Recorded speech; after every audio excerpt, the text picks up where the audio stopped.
दोस्तों अभी हाल ही में 2025 में वर्ल्ड हैप्पीनेस की जो रिपोर्ट आई है उसमें इस बार ने इंडिया ने भी फिर से वही शर्मनाक हरकत की है।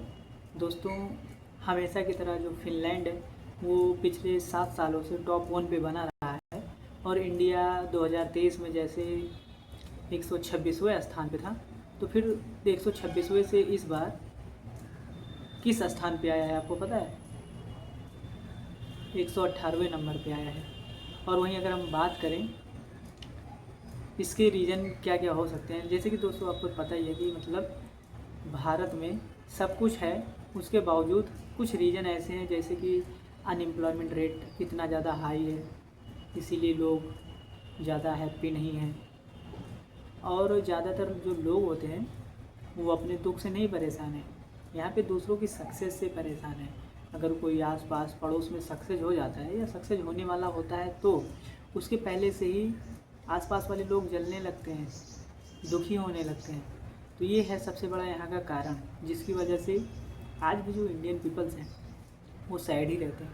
यहाँ तक कि अगर हम बात करें अपने पड़ोसी मुल्क पाकिस्तान की, तो पाकिस्तान में हमसे ज़्यादा खुश है, जबकि उसके पास कटोरा है, कटोरा लेके भीख मांगता है, उसके बावजूद उसके पास देखो वो हमसे अच्छे स्थान पे है, 190वें स्थान पे है। ये मतलब 140 देशों की शायद लिस्ट निकाली जाती है, तो उसमें जो भारत था वो हैप्पीनेस लेवल पे 119वें स्थान पे था, बताओ 118वें।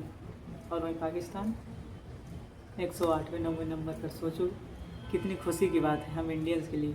यहाँ पे देखो, यही अगर एजुकेशन सिस्टम बदल जाए इंडिया का तो लोग यहाँ पे हैप्पी रहने लगेंगे, क्योंकि पता है इंडियन स्कूल्स में जो एजुकेशन सिस्टम है ऐसी एजुकेशन दी जाती है कि अगर बच्चा 12th पास आउट है तो उसको अगर किसी सेक्टर्स में जॉब चाहिए तो उसके लिए उसको अलग से नॉलेज लेना पड़ेगा।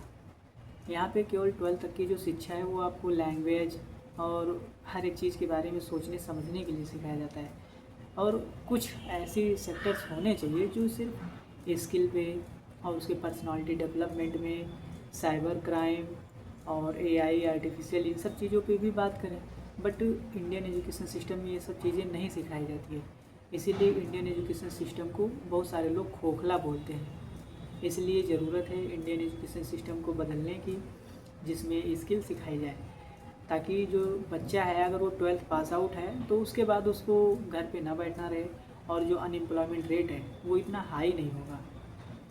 क्योंकि देश विदेश में जितने भी जगह के बच्चों को आपने देखा होगा वो 11th-12th में ही बहुत सारी चीज़ों की डिस्कवरी कर देते हैं। आपने तो देखा होगा ना, वहाँ पे शायद जापान में वहाँ के बच्चों को जैसे ही 12th पास आउट होते हैं उनको स्क्रू ड्राइवर, पेचकस ये सब दे दिया जाता है।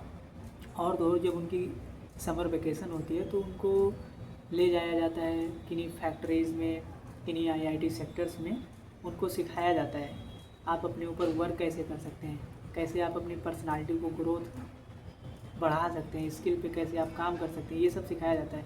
बट हमारे यहाँ अगर 1 महीने की छुट्टी होती है लोग मामा मामी के यहाँ चले जाते हैं घूमने टहलने। इसीलिए ज़रूरत है हमारे यहाँ के एजुकेशन सिस्टम को बदलने की, ताकि हम लोग जो हैं वो खुश रह सकें। क्योंकि अगर एजुकेशन सिस्टम सही नहीं रहता है तो उससे अनएम्प्लॉयमेंट रेट बढ़ता है ज़्यादा और इंसान खुश नहीं रह पाता है। ये सबसे बड़ा रीज़न है। आई होप दोस्तों आपको इन सभी चीज़ों पे बात रखनी चाहिए और आपको बात उठानी चाहिए। मिलता हूँ नेक्स्ट वीडियो में, तब तक के लिए धन्यवाद।